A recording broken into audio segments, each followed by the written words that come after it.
सुंदरगढ़ जिला भारतीय मजदूर संघ पक्षर आज राउरकेला एडीएम महोदय कार्यालय सम्मुख में आज विरोध प्रदर्शन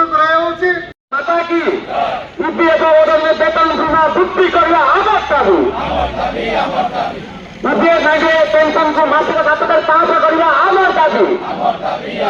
समग्र भारत वर्षर समस्त जिला मुख्यालय भारतीय मजदूर संघ तरफ आज गणधारणा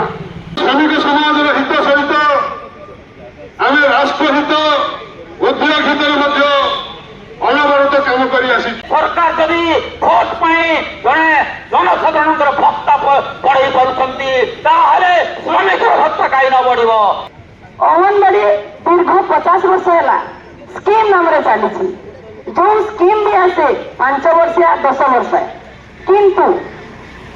1975 मसीहार आरंभ हो 50 वर्ष अतिक्रम कर सारी आ सरकार को जिते भी डिमांड कले से कर्णपात करूना आम अंगनवाड़ी वर्कर दरमा ठीक अच्छी से माने स्वेच्छासेवी बोली कहते जदि आम स्वेच्छासेवी ताहले एमपी एमएलए माने कौन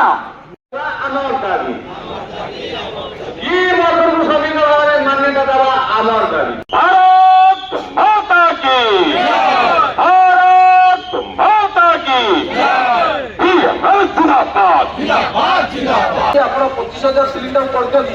डिमांड आम अच्छी 30,000 15,000 अच्छी 15,000 को बढ़े 30,000 करने 30,000 कले सरकार को तो गोटे पैसा दबार ना तो ये सुविधा कौन होती जो कंपनी जो इंडस्ट्री जो मैंने कम कर कंपनी क्लियर कर जोता क्या चप्पल क्या छपड़ा क्या खाद्य सब दियो आम मना नहीं आज श्रमिक देश में 60 कोटी श्रमिक अच्छा 140 कोटी पपुलेसन रु 60 कोटी ऑर्गेनाइज सेक्टर 5 कोटी थिला बेले अनऑर्गेनाइज सेक्टर जहाँ खाता खोजें 55 कोटी श्रमिक अच्छा आप सरकारी खोजना आम कि मांग तो आप कहते आम बजेट नहीं आम सर्टेज हम पड़ब ये जो कम कर इंडस्ट्री सब देवे कैबिनेट आलोचना है बढ़ो बढ़ो बढ़ो आज बढ़ो काली बढ़ो एम चलती या तुरंत निर्णय हवा कथा ना ये बसुँच अलग चांबर सेक्रेटरी जहाँ कले पीएस जहाँ कले से शुणुंट प्रकृत श्रमिकर कथा पहुंच पार